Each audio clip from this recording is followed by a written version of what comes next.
Willkommen zu meiner Präsentation von meiner Bachelorarbeit mit dem Namen Entwicklung von Spielmechaniken für ein VR-Videospiel mit haptischem und auditivem Feedback im Hinblick auf barrierefreie Bedienbarkeit für sehbeeinträchtigte Personen. Im Folgenden präsentiere ich kurz die Zielsetzung, die Motivation, die Methodik und die daraus resultierenden Ergebnisse von meiner Bachelorarbeit. Im Jahr 2020 gab es 295 Millionen Menschen mit starker Sehbehinderung und 43 Millionen Menschen mit völliger Blindheit. Gleichzeitig gab es 2,31 Milliarden aktive Videospieler. Die Zahlen zeigen, dass Videospiele im großen Teil der Gesellschaft eine wichtige Rolle spielen. Der Trend in den Videospielen geht in die Richtung der virtuellen Realität, welche den Spieler durch 360-Grad-Sicht vollkommen in die virtuelle Welt abtauchen lässt. Jedoch sind sie aufgrund dessen, dass sie in den meisten Fällen nur visuell funktionieren, für viele Menschen nicht zugänglich. Ziel meiner Bachelorarbeit war es, Spielmechaniken in virtueller Realität zu entwickeln, welche ebenfalls für Menschen ohne Sicht bedienbar sind. Dafür wurden mir haptische Handschuhe zur Verfügung gestellt. Damit sollte geprüft werden, ob ein besseres haptisches Feedback schon ausreichen kann, um virtuelle Welten bedienbarer zu machen.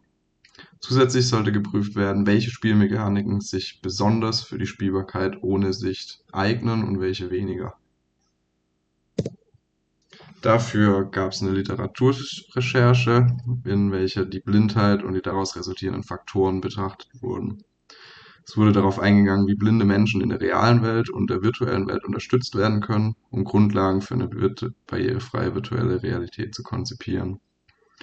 Zudem wurden bestehende Grundregeln zur barrierefreien Entwicklung von Videospielen betrachtet. Aus den daraus gewonnenen Erkenntnissen wurden 5 Spielmechaniken in der Unity Game Engine entwickelt.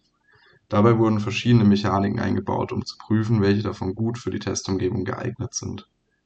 Im Anschluss fanden Nutzertests mit der entwickelnden Anwendung statt, um festzustellen, ob ausreichend Hilfsmittel in den verschiedenen Level eingebaut wurden, sodass diese auch für jeden ohne Sicht verständlich sind. Zudem wurde dadurch getestet, wie sich die Nutzer allgemein in virtuellen Räumen ohne Sicht zurechtfinden können, und die Ergebnisse wurden durch Fragebögen und eigene Beobachtungen dokumentiert. Durch die Analyse der erhobenen Werte und Daten konnte ich feststellen, dass VR-Videospiele für Menschen ohne Sicht entwickelt werden können. Dabei gab es Spielmechaniken, in denen sich die Nutzer direkt zurechtfanden und die fehlende Sicht eine angenehme Hürde der Schwierigkeit darstellte. Wiederum gab es aber auch Spielmechaniken, in welchen sich die Nutzer weniger zurechtfanden. Der haptische Handschuh konnte dabei nur in wenigen Fällen als gute Hilfestellung dienen. Viel wichtiger war ein ausgereiftes Audiodesign, welches den Spielern einzelne Spielschritte erklären und auf Spielerfolge aufmerksam machen konnte. Hierfür wurde der Anwendung im Nachhinein noch ein weiteres Level, welches auf einem verbesserten 3D-Audiodesign basiert, hinzugefügt.